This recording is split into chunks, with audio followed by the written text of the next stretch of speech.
أعوذ بالله من الشيطان الرجيم.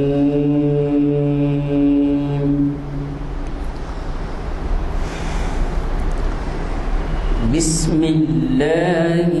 الرحمن الرحيم.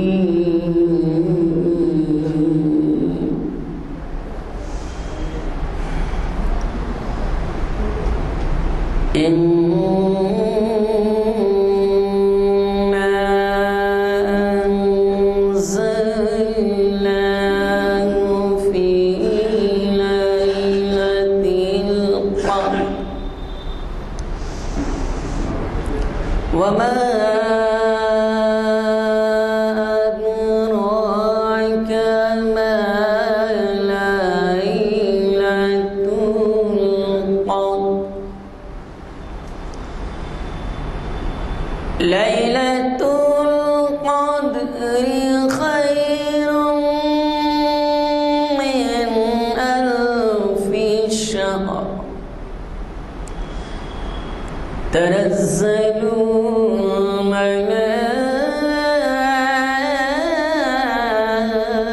الملائكة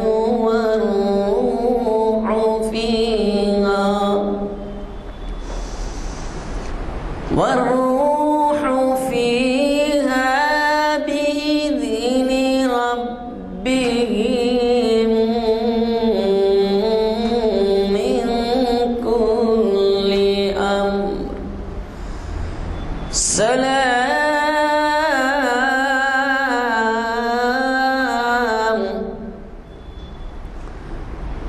سلام هي حتى مطلع الفجر. صدق الله العظيم. حضرات، جیسے کہ بعد نماز اعلان کیا گیا، آج بتاریخ 23 اکتوبر 2021 مطابق 16 ربیع الاول 1433 ہجری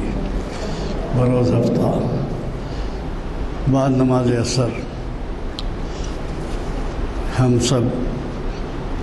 کانفرنس ہال جامع مسجد گن فاؤنڈری میں موجود ہیں، اور ہمیں آپ کے جانے پہچانے مقرر مفتی محمد عرفان قاسمی صاحب تاریخ اسلام کا 933واں لیکچر دے رہے ہیں۔ حضرات، مقرر صاحب کے بارے میں کچھ کہنا اس لیے تفصیل سے کہنا ضروری نہیں ہے کہ انہوں نے اب تک ہماری محفل کو کئی نشستوں میں گرمایا ہے۔ یہی نہیں بلکہ بڑے ہی اہم مسائل جن سے ہم دوچار ہوتے ہیں، مثال کے طور پہ زکوٰۃ، جس وقت زکوٰۃ کا مسئلہ آتا ہے تو انہوں نے اپنی خدمات دی اور مجلس یہاں موجود رہے، اور شہر کے کئی حضرات یہاں آ کر ان سے مشورہ کرتے رہے کہ زکوٰۃ ان کے جو اثاثے ہیں اس میں انہوں نے احساس بیان کیے اور آپ سے مشورہ لیا کہ اس کے اوپر کتنی زکوٰۃ دی جا سکتی ہے۔ حضرات، مفتی عرفان قاسمی صاحب کے بارے میں اس لیے تفصیل سے بتانا ضروری نہیں ہے کہ اللہ کا فضل ہے کہ انہوں نے ہمارے ہاں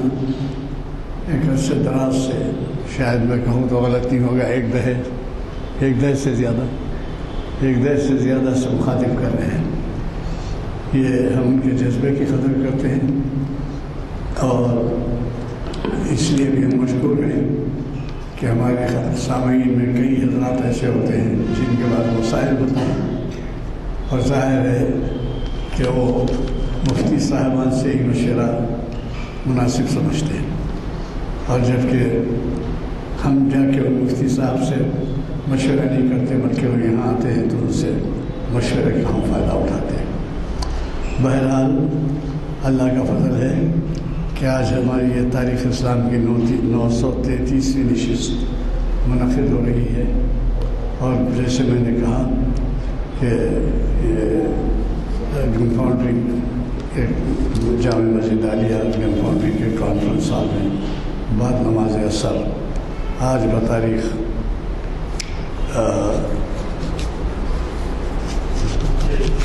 آج بروز ہفتہ بتاریخ 23 اکتوبر 2021 مطابق 16 ربیع الاول 1433 بعد اثر منعقد ہو رہی ہے۔ میں آج کے مخرر صاحب کو دعوت خطاب دیتا ہوں، وہ شیخ رشید پر تشریف لائیں۔ ورحمۃ اللہ وبرکاتہ۔ بسم اللہ الرحمن الرحیم، نحمده ونصلي ونسلم على رسولنا الكريم، اما بعد فاعوذ باللہ من الشیطان الرجیم، بسم اللہ الرحمن الرحیم۔ لقد كان لكم في رسول الله أسوة حسنة، صدق الله العظيم۔ وقال النبي صلى الله عليه وسلم: من أحب سنتي فقد أحبني، ومن أحبني كان معي في الجنة، أو كما قال عليه الصلاة والسلام۔ رسول مجتبی کہیے، محمد مصطفیٰ کہیے، رسول مجتبی کہیے، محمد مصطفیٰ کہیے، خدا کے بعد بس وہ ہیں، پھر اس کے بعد کیا کہیے۔ شریعت کا ہے یہ اسرار کے ختم الانبیاء کہیے، محبت کا تقاضا ہے کہ محبوب خدا کہیے۔ جبین و رخ محمد کے تجلی ہی تجلی ہے، کسے شمس الضحیٰ کہیے، کسے بدر الدجیٰ کہیے۔ جب ان کا ذکر ہو دنیا سراپا گوش بن جائے، جب ان کا نام آئے مرحبا صلی علی کہیے۔ غبار راہ طیبہ سرمے چشم بصیرت ہے، یہی وہ خاک ہے جس خاک کو خاک شفا کہیے۔ صداقت پر بنا رکھی گئی ہے دین فطرت کی، یہ وہ تعبیر ہے جس کو انسانیت کا ارتقا کہیے۔ میرے سرکار کے نقش قدم شمع ہدایت ہے، یہ وہ منزل ہے جس کو مغفرت کا راستہ کہیے۔ میرے سرکار کے نقش قدم شمع ہدایت ہے، یہ وہ منزل ہے جس کو مغفرت کا راستہ کہیے۔ محمد کی نبوت دائرہ ہے ختم رسول کا، اسی کو ابتدا کہیے، اسی کو انتہا کہیے۔ مدینہ یاد آتا ہے تو پھر آنسو نہیں رکتے، میری آنکھوں کو ماہر چشمے آب بقا کہیے۔ محترم و مکرم گرامی قدر حاضرین کرام و ناظرین عظام، اس وقت آپ حضرات کے سامنے جو عنوان دیا گیا ہے وہ ہے نبی کریم صلی اللہ علیہ وسلم، تاریخ انسانیت کے سب سے زیادہ لائق اتباع شخصیت۔ دراصل عنوان اس لیے دیا گیا کہ یہ تاریخ اسلام کی نشست ہے، اور تاریخ اسلام میں یا بلکہ پوری دنیا کی تاریخ میں اگر کسی انسان کو کامل، اکمل اور مکمل بنا کر بھیجا گیا ہے تو وہ جناب نبی کریم صلی اللہ علیہ وسلم کی ذات اقدس ہے۔ چنانچہ نبی کریم صلی اللہ علیہ وسلم، آپ صلی اللہ علیہ وسلم کی شخصیت اور آپ صلی اللہ علیہ وسلم کی ذات گرامی صرف اپنے علاقے تک محدود نہیں رہی، بلکہ اللہ رب العزت نے آپ کی ایک ایک ادا کو تا قیام قیامت محفوظ رکھا ہے۔ جب اللہ رب العزت نے آپ صلی اللہ علیہ وسلم کی زندگی کے ہر پہلو کو آنے والے لوگوں کے لیے محفوظ رکھا ہے تو کیوں محفوظ رکھا ہے؟ قرآن مجید میں فرمایا گیا: قُلْ إِن كُنتُمْ تُحِبُّونَ اللَّهَ فَاتَّبِعُونِي۔ اے نبی کریم صلی اللہ علیہ وسلم، آپ کہہ دیجئے اگر تم لوگ اللہ رب العزت سے محبت کرتے ہو تو پھر میری اتباع کیجئے۔ یعنی نبی کریم صلی اللہ علیہ وسلم کی ذات اقدس کو اس لیے مبعوث کیا گیا تاکہ لوگ آپ صلی اللہ علیہ وسلم کے نقش کو اور آپ صلی اللہ علیہ وسلم کی سیرت کو اپنی زندگی میں اتاریں۔ اپنی زندگی کا نصب العین نبی کریم صلی اللہ علیہ وسلم کی ذات اقدس کو بنائیں۔ اس لیے جناب نبی کریم صلی اللہ علیہ وسلم کی ایک ایک ادا کی حفاظت کی گئی ہے، بلکہ حضرت مولانا خالد سیف اللہ رحمانی صاحب دامت برکاتہم نے اپنے ایک خطاب کے دوران یہ بات کہی تھی حضرت شاہ ولی اللہ محدث دہلوی رحمۃ اللہ علیہ کے حوالے سے کہ اللہ رب العزت نے نبی کریم صلی اللہ علیہ وسلم سے جتنے طرق، جتنے طریقے اللہ کے رسول صلی اللہ علیہ وسلم نے مختلف اوقات میں ادا کیے ہیں، چاروں ائمہ کے ذریعے سے تا قیامت اس کے اوپر عمل جاری ہے۔ یعنی نبی کریم صلی اللہ علیہ وسلم نے کبھی اپنی نمازوں میں رفع دین کیا ہے، رکوع میں سجدہ میں جاتے وقت آپ نے ہاتھ اٹھائے ہیں تو کسی امام نے اس ادا کو لے لیا اور وہ تا قیامت جو ہے اس کے ماننے والے اللہ کے رسول صلی اللہ علیہ وسلم کی اس ادا کی نقل کر رہے ہیں۔ نبی کریم صلی اللہ علیہ وسلم نے کہیں طرف رفع دین نہیں کیا ہے اور صرف نماز کے ابتدا میں رفع دین کیا، باقی میں نہیں کیا، جیسے کہ عبداللہ ابن مسعود رضی اللہ تعالیٰ عنہ کی روایت ہے، تو پھر اس ادا کو بھی بعض ائمہ نے لیا ہے اور اس کے ماننے والے قیامت تک اس پر عمل کرتے چلے جائیں گے۔ یہ نبی کریم صلی اللہ علیہ وسلم کا معجزہ ہے کہ آپ صلی اللہ علیہ وسلم کی ایک ایک ادا کی حفاظت کی گئی ہے۔ نبی کریم صلی اللہ علیہ وسلم نے جتنے اعمال کیے ہیں وہ تمام اعمال محفوظ ہیں، اور پھر کیوں نہ ہوں،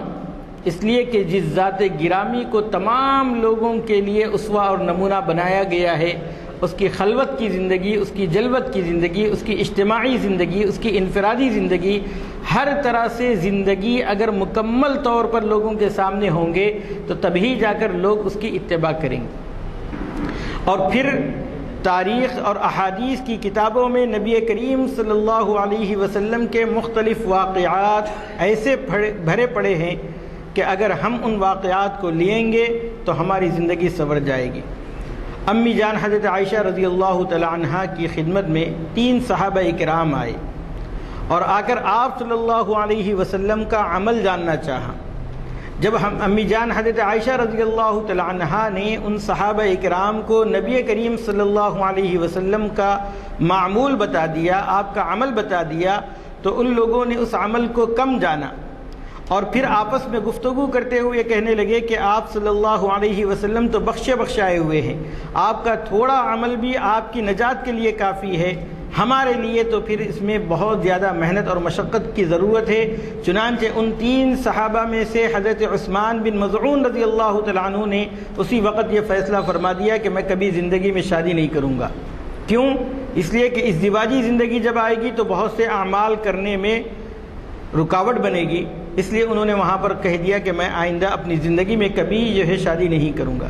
ایک صحابی نے کہا کہ میں زندگی بھر روزے رکھوں گا، اور ایک صحابی نے کہا کہ میں رات بھر قیام کروں گا، یعنی اللہ رب العزت کے سامنے نفل نماز پڑھتے رہوں گا۔ جب یہ تینوں تبصرہ کر کے چلے گئے امی جان حضرت عائشہ رضی اللہ تعالی عنہا کے پاس، جب نبی کریم صلی اللہ علیہ وسلم آئے تو امی جان نے پورا واقعہ سنایا۔ آپ صلی اللہ علیہ وسلم نے ان 3 صحابہ کرام کو دوبارہ دربار میں بلایا اور پھر کہا کہ تم نے ایسی ایسی بات کہی ہے۔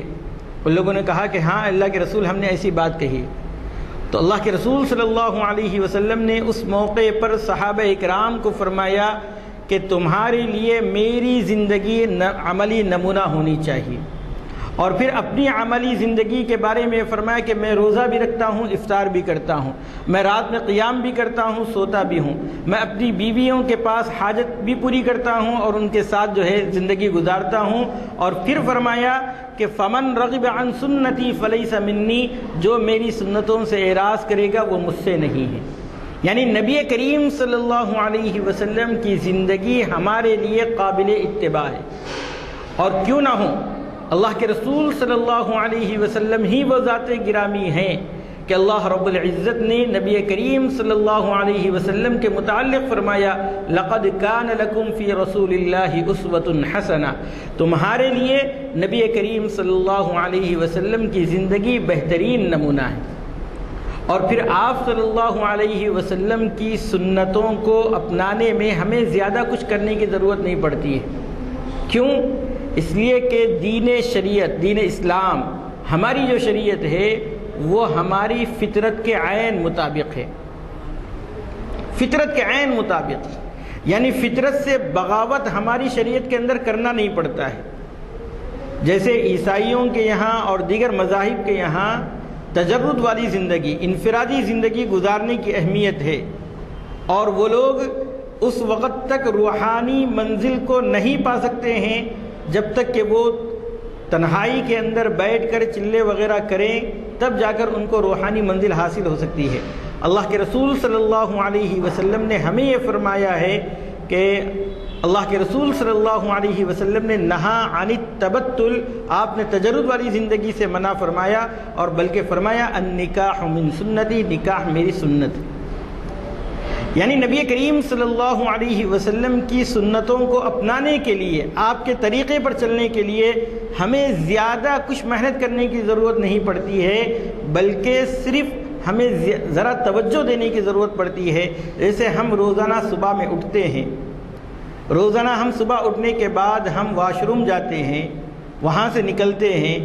گھر سے باہر نکلتے ہیں، گھر میں داخل ہوتے ہیں، بازار جاتے ہیں، بازار سے واپس ہوتے ہیں، مسجد میں آتے ہیں، مسجد سے باہر جاتے ہیں۔ ہم روز مرہ کے جو کام ہم عادتاً کرتے ہیں، اگر ہم اس میں نبی کریم صلی اللہ علیہ وسلم کا اسوہ طریقہ اگر معلوم کر کے اس طریقے پر اگر ہم اپنی زندگی گزارنا شروع کر دیں تو ہماری زندگی نبی کریم صلی اللہ علیہ وسلم کی اتباع میں گزرے گی۔ ہم سو رہے ہیں،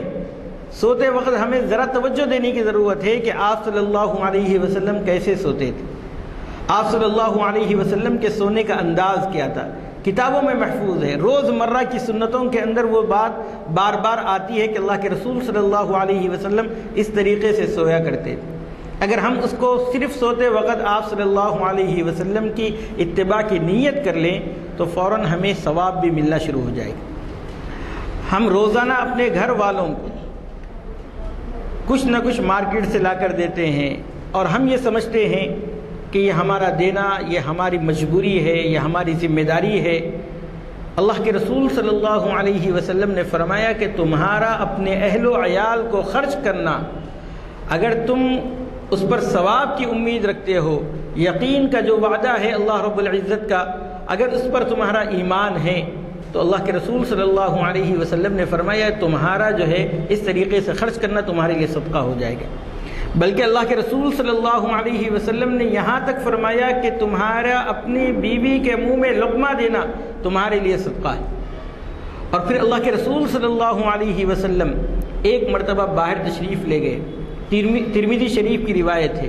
اللہ کے رسول صلی اللہ علیہ وسلم جب باہر تشریف لے گئے تو آپ کی نگاہ ایک عورت پر پڑی، تو آپ صلی اللہ علیہ وسلم وہاں سے سیدھا اپنے گھر والے کے پاس آئے، حضرت زینب رضی اللہ تعالی عنہا، اور پھر ان کے ساتھ آپ نے جنسی خواہش کی تکمیل کی، اور پھر اس کے بعد صحابہ اکرام کے پاس آئے اور فرمایا کہ جب عورت، اجنبی عورت تمہارے سامنے آتی ہے تو شیطان کی صورت میں آتی ہے، ایسے وقت میں تمہارے لیے میری زندگی جو ہے اسوہ اور نمونہ ہونا چاہیے۔ تم فوراً گھر میں آئے اور آنے کے بعد اپنی بیوی کے ساتھ وہی عمل کرے، اس لیے کہ اس عورت کے پاس بھی وہی ہے جو تمہاری بیوی کے پاس۔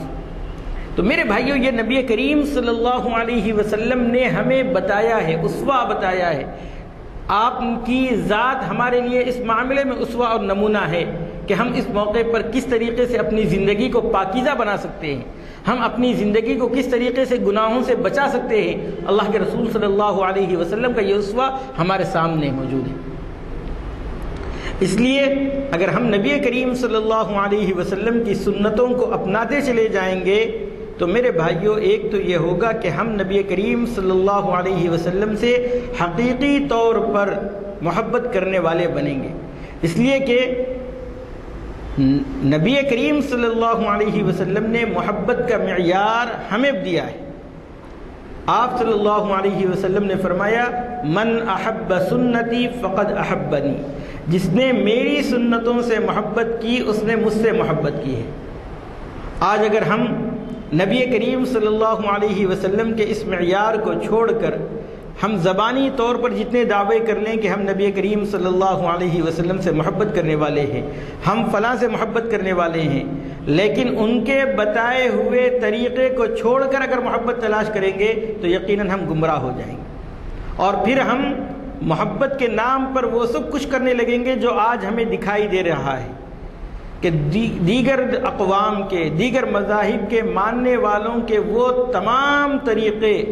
ہم نے نبی کریم صلی اللہ علیہ وسلم کی محبت کے نام پہ اپنے دین کے اندر ہم اس کو دھر لیے، اپنے دین کے اندر اس کو داخل کر لیے ہیں، اور ہم مست مولا ہیں اور ہم مست ہیں کہ اللہ رب العزت ہماری بخشش فرما دے گا۔ میرے بھائیوں، اس لیے اسلام نے ہر طریقہ ہمارے لیے بیان کر دیا ہے، واضح کر دیا ہے۔ اگر ہم اس کے اندر کوئی نئی بات ایجاد کرتے ہیں تو وہ ہمارے گمراہی کا ذریعہ ہو۔ اللہ کے رسول صلی اللہ علیہ وسلم پر ایک آیت نازل ہوئی۔ حضرت عمر بن الخطاب رضی اللہ تعالیٰ عنہ جب امیر المؤمنین تھے تو ایک یہودی نے کہا کہ اے امیر المؤمنین، آپ کی کتاب کے اندر ایک آیت ایسی ہے کہ اگر ہم یہود کے اوپر وہ آیت نازل ہو جاتی تو ہم اس کو خوشی کا دن منا لیتے۔ حضرت عمر نے پوچھا کہ وہ کون سی آیت ہے؟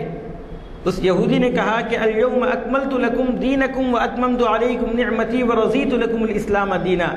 اللہ کے رسول صلی اللہ علیہ وسلم پر یہ جو آیت نازل ہوئی تھی، حضرت عمر بن الخطاب رضی اللہ عنہ فرماتے ہیں کہ مجھے وہ تاریخ بھی یاد ہے، وہ دن بھی یاد ہے۔ تاریخ عرفے کا دن تھا اور 9 ذی الحجہ کی تاریخ تھی، اور اللہ کے رسول صلی اللہ علیہ وسلم عرفات میں وقوف کیے ہوئے تھے۔ یعنی 3-4 خوبیاں اس آیت کے نزول کے وقت اللہ رب العزت نے جمع فرما دی تھی۔ اس آیت کے اندر دین کو مکمل کہہ دیا گیا ہے۔ اب دین کے اندر کسی طریقے کی زیادتی برداشت نہیں کی جائے گی، اور اللہ کے رسول صلی اللہ علیہ وسلم نے ہمیں ایک معیار اور دیا ہے۔ فرمایا علیکم بسنتی و سنت الخلفاء الراشدین المہدیین، کہ تم میری اور میرے ہدایت یافتہ خلفاء راشدین کی سنت کو لازم پکڑ لو۔ یہ نبی کریم صلی اللہ علیہ وسلم کا اسوہ اور نمونہ تھا کہ تاریخ میں یہ بات ملتی ہے کہ جب حضرت صدیق اکبر رضی اللہ تعالیٰ عنہ نبی کریم صلی اللہ علیہ وسلم کے ساتھ ہجرت کر کے مدینہ منورہ آ رہے ہیں، تو مدینہ منورہ جب آپ آ رہے ہیں تو جو لوگ مدینہ منورہ میں نبی کریم صلی اللہ علیہ وسلم کو نہیں دیکھے تھے، صرف آپ کے اخلاق اور آپ کی عادات اور آپ کی صفات اور اسی طریقے سے آپ کے چلنے اور بیٹھنے کے جو انداز حضرات صحابہ اکرام نے مدینہ منورہ والوں کو بتائے تھے، ان لوگوں نے نبی کریم صلی اللہ علیہ وسلم کے اکرام میں جب وہاں پر پہنچے تو ان لوگوں نے سب سے پہلے صدیق اکبر رضی اللہ تعالیٰ عنہ کے بارے میں یہ سمجھا کہ یہ رسول اللہ صلی اللہ علیہ وسلم ہوں گے۔ کیوں؟ اس لیے کہ نبی کریم صلی اللہ علیہ وسلم کی ایک ایک ادا کو حضرت صدیق اکبر رضی اللہ تعالیٰ عنہ نے اس طریقے سے اپنایا تھا کہ لوگوں کو گمان ہونے لگا تھا کہ یہی رسول اللہ صلی اللہ علیہ وسلم ہے۔ اور ایک واقعہ مکہ مکرمہ میں بھی پیش آیا تھا، جب اللہ کے رسول صلی اللہ علیہ وسلم پر وحی نازل ہوئی اور جب آپ صلی اللہ علیہ وسلم گھبرائے ہوئے گھر میں داخل ہوئے، امی جان حضرت خدیجہ الکبریٰ رضی اللہ تعالیٰ عنہا نے جن کلمات کے ذریعے سے آپ کو تسلی دی تھی وہ یہ تھی کہ آپ صلہ رحمی کرنے والے ہیں، آپ مہمان نواز ہیں، آپ غریبوں اور تندرستوں کی خبرگیری کرنے والے ہیں، آپ بیواؤں کو کما کر کھلانے والے ہیں۔ اسی طریقے سے حضرت صدیق اکبر رضی اللہ تعالیٰ عنہ جب مکہ مکرمہ سے نکل کر حبشہ کی طرف ہجرت کرنے کے ارادے سے نبی کریم صلی اللہ علیہ وسلم کی اجازت سے چلے، راستے میں ایک کافر سے ملاقات ہوئی۔ پوچھا کہ اے صدیق اکبر کہاں جا رہے ہو؟ کہا کہ مکہ کی گلیاں مجھ پر تنگ ہو گئی ہے، مجھے یہاں پر اللہ کی عبادت کرنے سے روکا جا رہا ہے، میرا دل تنگ آ گیا ہے اور میں یہ سرزمین چھوڑ کر جا رہا ہوں۔ اس وقت کافر نے بھی یہ کہا تھا کہ اگر تم مکہ مکرمہ میں نہیں رہے تو کسی اور کو رہنے کا حق حاصل نہیں۔ کیوں؟ اس لیے کہ تم صلہ رحمی کرنے والے ہو، تم مہمان نواز ہو، تم غریبوں اور بیواؤں کی مدد کرنے والے ہو اور تم مظلوموں کی مدد کرنے والے ہو۔ یعنی جو کلمات امی جان حضرت خدیجہ الکبریٰ رضی اللہ تعالیٰ عنہا نے نبی کریم صلی اللہ علیہ وسلم کے لیے بیان کیے تھے، وہی کلمات ایک کافر صدیق اکبر رضی اللہ تعالیٰ عنہ کے بارے میں وہی کلمات دہرا رہا ہے۔ اسی لیے کسی شاعر نے کہا ہے، کتاب فطرت کے سر ورق پہ جو نام احمد رقم نہ ہوتا تو نقش ہستی ابھر نہ سکتا، وجود و لوح و قلم نہ ہوتا تیرے غلاموں میں بھی نمایاں، جو تیرا شان عکس کرم نہ ہوتا تو بارگاہ ازل سے تیرا خطاب خیر الامم نہ ہوتا، نہ روئے حق سے نقاب اٹھتا، نہ ظلمتوں کا حجاب اٹھتا، فروغ بخش نگاہ عرفاں اگر چراغ حرم نہ ہوتا۔ تو میرے بھائیوں، نبی کریم صلی اللہ علیہ وسلم کی ذات گرامی ہمارے لیے اسوہ اور نمونہ ہے۔ آج ہم لوگ دنیا بھر میں جو مشہور ہستیاں ہیں، جو مشہور کھلاڑیاں ہیں، یا جن کو ہم ایکٹرز کہتے ہیں، لوگ اس کی نقل اتارنے کو فخر محسوس کرتے ہیں، لیکن یہ صرف دنیاوی زندگی کے لیے ہم ان کی نقل کر سکتے ہیں۔ آپ صلی اللہ علیہ وسلم کی نقل اگر ہم اتاریں گے تو اس دنیا کے اندر بھی کامیاب ہوں گے اور آخرت میں بھی ہمارے لیے کامیابی مقدر ہوگی۔ نبی کریم صلی اللہ علیہ وسلم کی نقل اتارنے کے لیے ہمیں زیادہ کچھ کرنے کی ضرورت نہیں ہے۔ ہم کھانا کھا رہے ہیں، روزانہ 3 وقت ہم کھانا کھا رہے ہیں، کھانا کھاتے وقت آپ صلی اللہ علیہ وسلم کی سنت اگر ہمارے پیش نظر رہ جائے گی تو یہ کھانا ہمارے لیے عبادت بن جائے گا۔ حضرت حذیفہ بن یمان رضی اللہ تعالیٰ عنہ مشہور صحابی ہیں، ایک مرتبہ کسی بادشاہ کے دسترخوان پر بیٹھے ہوئے ہیں اور جب کھانا کھایا جا رہا ہے تو آپ کے ہاتھ سے لقمہ گر جاتا ہے۔ جب لقمہ گر جاتا ہے تو آپ اٹھانے جاتے ہیں، دوسرے ساتھی نے کہا کہ یہ شاہی دربار ہے، اس دربار کے آداب الگ ہوتے ہیں، یہاں پر گری ہوئی چیز اٹھائی نہیں جاتی ہے۔ اس وقت حضرت حذیفہ بن یمان رضی اللہ تعالیٰ عنہ نے وہ تاریخی جملہ کہا ہے کہ آج بھی تاریخ کے صفحات میں سنہرے الفاظ سے وہ تاریخی جملہ ملتا ہے۔ حضرت حذیفہ بن یمان رضی اللہ تعالیٰ عنہ نے اپنے ساتھی کو مخاطب کرتے ہوئے فرمایا، اترک سنت حبیبی لہؤلاء الحمقاء، کیا ان احمقوں کی وجہ سے میں اپنے پیارے حبیب صلی اللہ علیہ وسلم کی سنت کو چھوڑ دوں؟ تو میرے بھائیوں، صحابہ اکرام نبی کریم صلی اللہ علیہ وسلم کی سنتوں کے عاشق تھے، آپ کی اداؤں کے عاشق تھے۔ حضرت عبداللہ ابن عمر رضی اللہ تعالیٰ عنہما نبی کریم صلی اللہ علیہ وسلم کی ایک ایک سنت کو اپنی زندگی میں اپنانے والے ہوتے ہیں۔ ایک مرتبہ حج کے سفر کے دوران جا رہے ہیں، ایک جگہ اپنے قافلے کو رکایا، قضاء حاجت کے لیے جس طریقے سے بیٹھا جاتا ہے آپ اس طریقے سے بیٹھے، اور پھر تھوڑی دیر کے بعد اٹھ کر چلے آئے اور پھر قافلے والوں سے اور اپنے شاگردوں سے خطاب کر کے یہ کہا کہ مجھے قضاء حاجت کی ضرورت نہیں تھی، لیکن جب میں نے نبی کریم صلی اللہ علیہ وسلم کے ساتھ مکے کی طرف جب سفر کیا تو آپ صلی اللہ علیہ وسلم اسی درخت کے نیچے بیٹھ کر قضاء حاجت کیے تھے، میں نبی کریم صلی اللہ علیہ وسلم کی اتباع میں یہاں پر بیٹھا ہوں۔ حضرت عبداللہ ابن مسعود رضی اللہ تعالیٰ عنہ کوفہ میں آپ تعلیم دے رہے ہیں، ہر جمعرات کے دن آپ کی درس و تدریس کی مجلس منعقد ہوتی ہے، بخاری شریف کی روایت ہے۔ ایک مرتبہ ایک ساتھی نے کہا کہ اے عبداللہ ابن مسعود، آپ کا نام آپ کی کنیت ابو عبد الرحمن ہے، تو انہوں نے کہا کہ اے ابو عبد الرحمن، ہماری خواہش یہ ہے کہ آپ ہر روز ہمارے لیے مجلس منعقد کیا کریں۔ حضرت عبداللہ ابن مسعود رضی اللہ تعالیٰ عنہ نے فرمایا کہ مجھے جو چیز مانے ہیں ہر روز مجلس منعقد کرنے سے وہ یہ ہے کہ اللہ کے رسول صلی اللہ علیہ وسلم کا اسوہ روزانہ مجلس منعقد کرنے کا نہیں تھا۔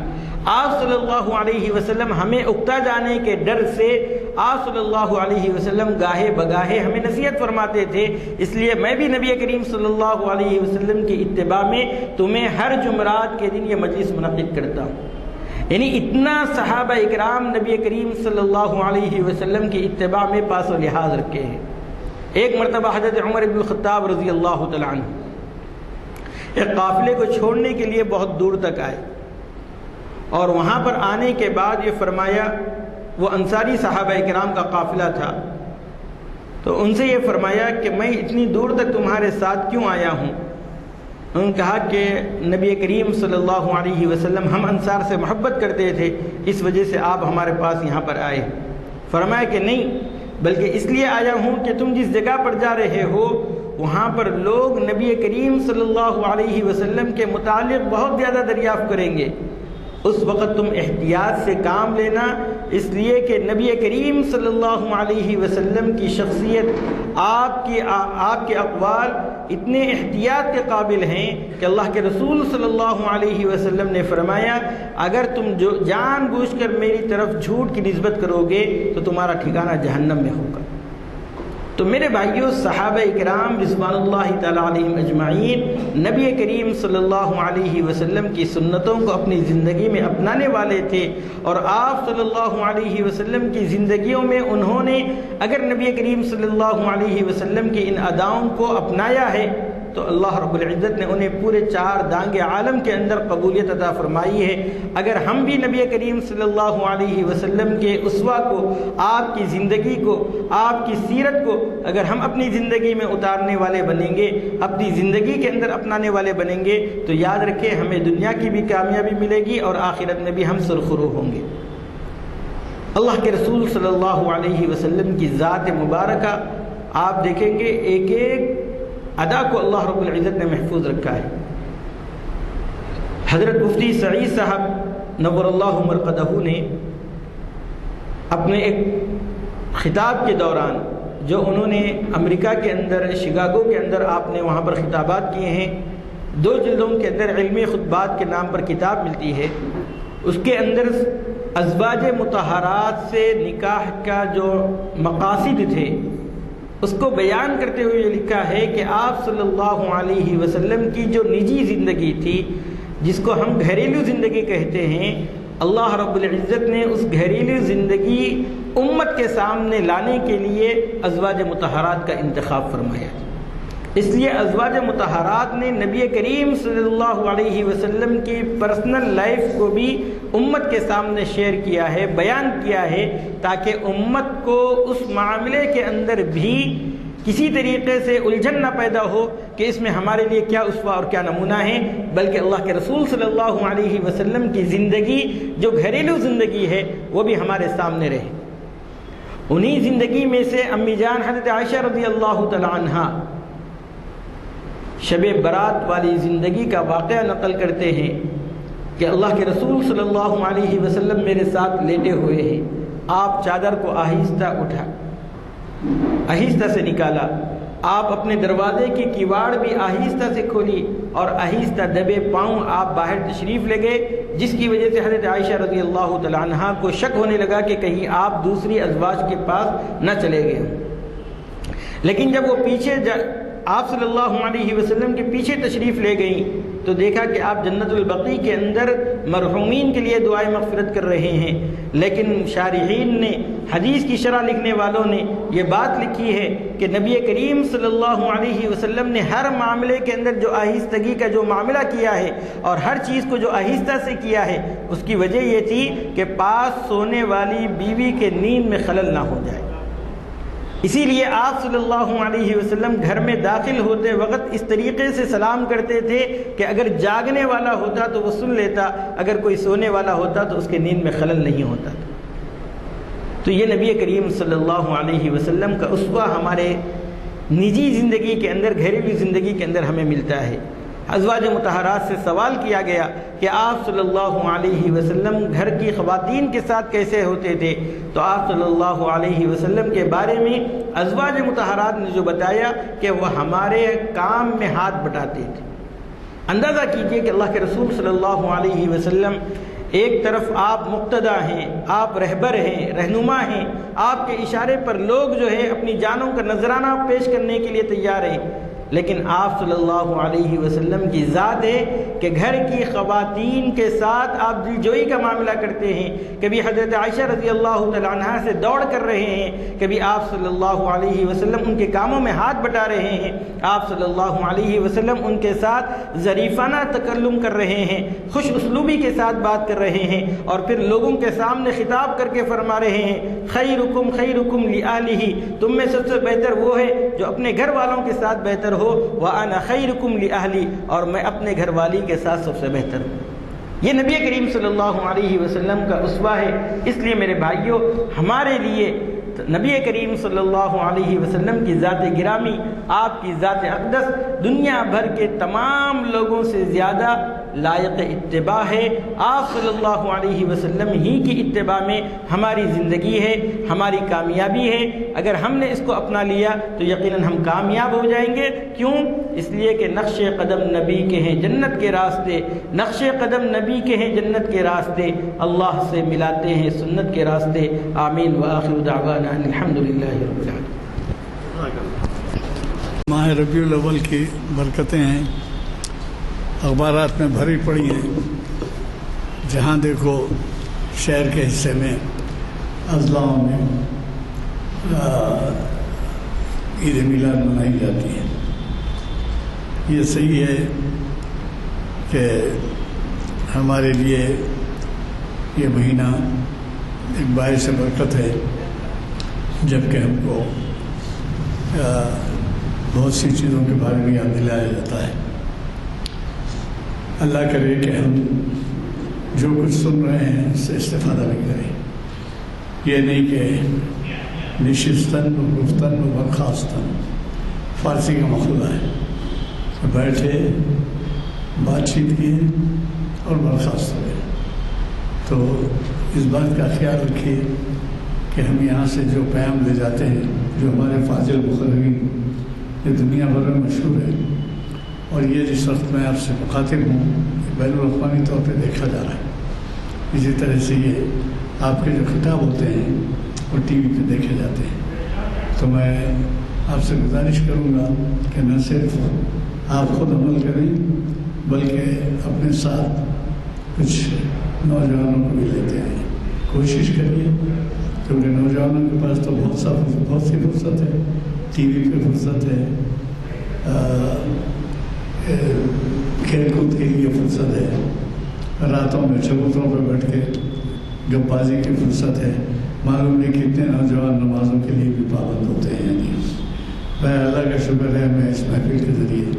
ان سب کو یہ باتیں یاد دلانے کا موقع ملتا ہے۔ آپ کو اس بات کا بھی علم ہوگا جو اعلامیہ تقسیم کیے گئے، دیجیے اعلامیہ نہیں دیے، تو اعلامیہ جو تقسیم کیے گئے ہیں اس کے اعتبار سے 18 ربیع الاول 25 اکتوبر یعنی پیر کے دن، آج ہفتہ ہے، میں پیر کے دن کی بات کروں، خود ستائی شرعی نقطہ نظر سے، خود ستائی کے کیا معنی ہے؟ اپنی آپ تعریف کر لینا۔ خود ستائی جو ہے اپنی اہمیت جتانا، تعریف کر لینا۔ تو یہ جو ہے اس کے بارے میں شرعی نقطہ نظر کیا ہے؟ اب اندازہ لگائیے کہ کس قدر اہم عنوان ہے، اس وجہ سے کہ آج یہ مرض میں سب مبتلا ہے، اور کسی دن کا جس طریقے سے خود ستائی کے درس ہوتے ہیں، خود ستائی کی نمائش کی جاتی ہے، خود ستائی کی تقریریں کی جاتی ہیں۔ یہ اہم عنوان سے جو ہے آپ کے جانے پہچانے بین الاقوامی شہرت یافتہ اور پریزیڈنٹ کے ایوارڈ یافتہ پروفیسر سید راشد نسیم ندوی شریعت انفارمیشن سروس کی 830ویں نشست مخاطب کریں گے اسی جگہ کانفرنس ہال۔ اسی طریقے سے یہ بھی مت بھولیے کہ چہارشنبے کے دن اقبال کی نظم ذوق و شوق ایک مطالعہ تعمیر ملت کے جو صدر ہیں اور اقبال اکیڈمی کے بھی صدر ہیں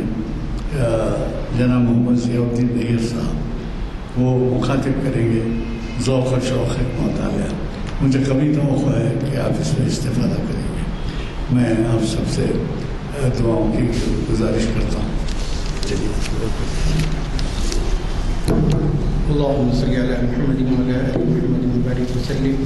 ربنا آتنا في الدنيا حسنة وفي الآخرة حسنة وقنا عذاب النار. ربنا لا تزغ قلوبنا بعد إذ هديتنا وهب لنا من لدنك رحمة إنك أنت الوهاب.